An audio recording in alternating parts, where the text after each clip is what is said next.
Нурмахамед Жаркынбаев, урматтуу кыргызстандыктар, Жогорку кеңештин депутаты Асланбек Малиев чынында чектен чыкты. Парламентке эмне үчүн барганы ачыктала баштагандай, албетте жеке пикирим. Биринчи, Куранды бурмалаганда да аябай ичим ачышкан эле. Экинчи, хижапка каршы үндөдү. Үчүнчү, даватка тыюу салыш керек дейт. Эми биз жок дегенде өзүбүздүн карманган динибизди коргошту билишибиз керек го. Же бир мусулман теңирчиликти токтотуш керек деп жөн жерден кыйкырып чыккан жок. Анткени бул мусулманчылыктын адеби. Кыстоо жок. Биз эч бир адамдын дин тутумун сындабай эле жүрөбүз жана токтотушундагы талап кылган эмеспиз. Анткени андай кылуу мусулманчылыкта адепсиздик болуп саналат. Анан эмне үчүн булар кайра мусулманчылыктын баалуулуктарын токтотууну талап кыла беришет. Мындай адамдардын жогорку кеңеште депутат болуп отурганы өкүндүрөт. Сиздин оюңузча экстремист чегинен чыкты болсо анда намаз окубаган, динге өзүн Кудайга ишенбеген дагы экстремисттер бар да бизде, туурабы? Туура, андай деле бар. Силер ошолор менен күрөшүшүңөр керек. Коомдун Кыргызстан жарымын диний экстремист кылып таштайсыңарбы силер? Эмне деген күрөш? Урматтуу Ички иштер министрлиги, силер диний экстремист дегенде азыр менин кесиптешим туура айтты Айбек Жапарович. Диний экстремист деп так диагноз кое турган силер биринчи эксперттерди тактагыла. Ким бар азыр? Раматылык Чубак ажыдан сурайын десек өтүп кетти, жайы бейиштен болсун. Кимден сурайсыңар азыр экстремистке? Мен билгенден бир эки адам бар. Ошон үчүн адамдын тагдыры менен ойношпой, силер мына пирамиданы ачып алып туруп бүгүн элди бүт баарын тоноп атышат. Ошол мошенниктер менен күрөшүңүздөр. Элибизди иманга, даватка, намазга, арулукка, тарбияга үгүттөгөн балдар деле экстремист деп камай бересиңер.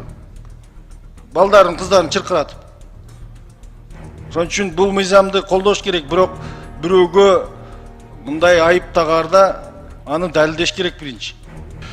Себеби мына менин округумда Каракол, Тоң, Жетөгүз райондорунун мектептеринде көбүнөн мугалимдер бир маселени чечип бериңиз деп сурап жатышат. Кыздарга хиджаб менен мамлекеттик мектепке келинүү тыюу салынсын деп сурап жатат. Себеби биз өлкө светтик өлкөбүз. Бул боюнча дагы маселелерди жүргүзөбүз. Азыркы учурда ошо ата-энелер менен да жолугушууларда ошо өткөндө мына Арабан районуна да барып келдим. Ата-энелер менен да жолуктум, мугалимдер менен жолуктум. Ошо балдарга, кыздарга түшүндүрүү иштерин жүргүзөлү деп атабыз да, ошо канчалык деңгээлде ошо азыркы учурда жоолук кийүү маселеси өтө. Жолук эмес, жолук кийгизсер мейли, хиджаб деп атат. Жок, хиджаб боюнча 2015-жылы токтом чыккан, анын негизинде классикалык форма деп киргизгенбиз. Ошону аягына жеткизесизби? Азыр Ызатбек кызы Аида депутат менен биргеликте ошо билим берүү жөнүндө мыйзамына киргизип атабыз, ошо школьная форма боюнча норманы. Анан буюрса киргизебиз. Бакара, 2-чи сүрө, 219 эмеси, беренеси. Сенден арак жана кумар оюндар тууралуу сурашат ди. Куранда жазылган. Ал өкөндө чоң күнөө бар. Бирок адамдар үчүн бир аз пайдалары да бар деп турбайбы мына? Пожалуйста. Ошон үчүн мен ойлойм, бул маселе бул маселени негизи колдош керек. Даже керек болса и последнее, даже думаю, надо легализовать не только казино, марихуану надо легализовать уже пора. Давно пора уже марихуану легализовать. Мы на Иссыкуле сеяли опиум, мы забыли про это.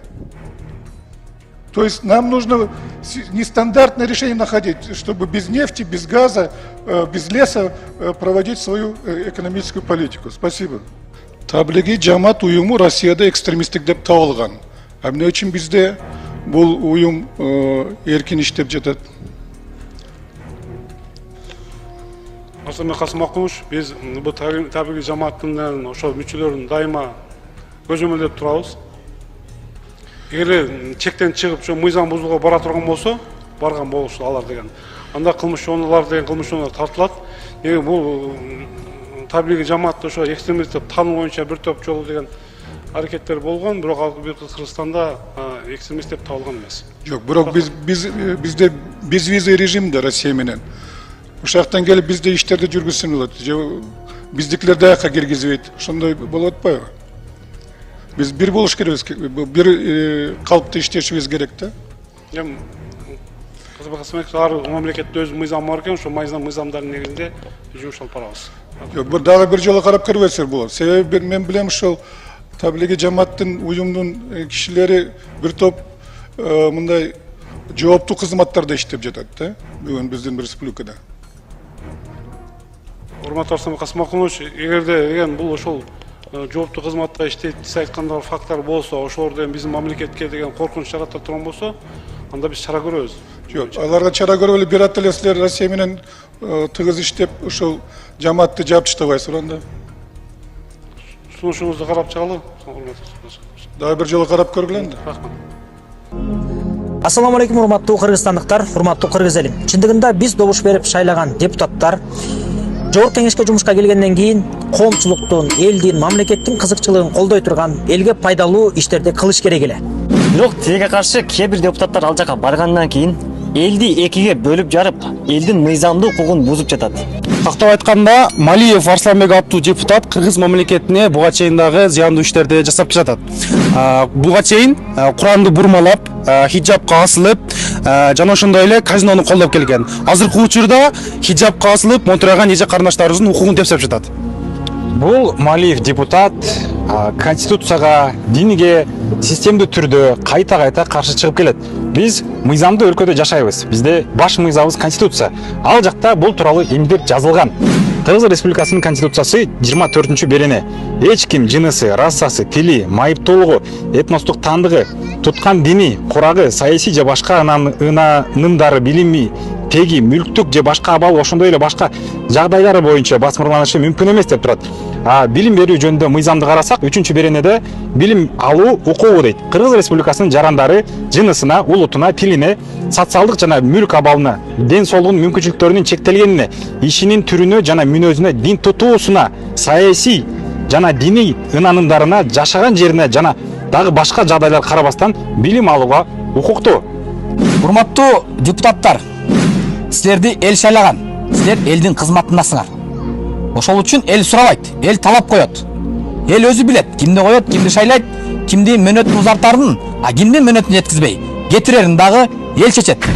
Ошондуктан Малиев Арсланбек аттуу депутатка мандатын тапшырышына кыргыз элим кол чогулуп баштады.